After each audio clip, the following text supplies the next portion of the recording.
Most probably তাই জন্য তো উনি ট্রেডিং করতেন, ওইটা না ছাড়া আমি আমি মনে করি না যে ট্রেডিং করা পসিবল। আর ডিউ টু দি ওনার অফিসটা হলো প্লেস অফ অফেন্স, তাহলে ওইখানে তো আমরা ঢুকতেও পারবো না। It is the best job of police to find out যে ওনার কাছে কি ছিল না ছিল।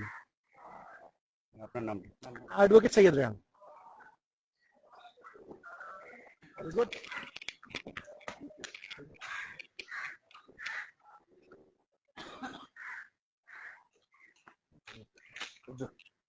ভাই আমি হাতে আমার ব্যান্ড রয়েছে, ওকে ধরেছি, এটা আবার ইয়ে দিচ্ছে।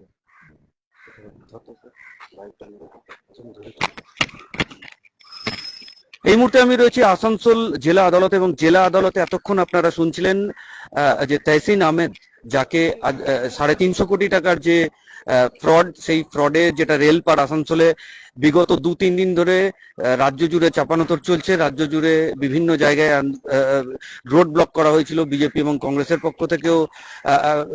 রাজ্যের শাসক দল তৃণমূল কংগ্রেসকে আক্রমণ করা হয়েছিল এই কারণে কি এই তহসিন আহমেদের পিতা, যিনি এক্স মাইনরিটি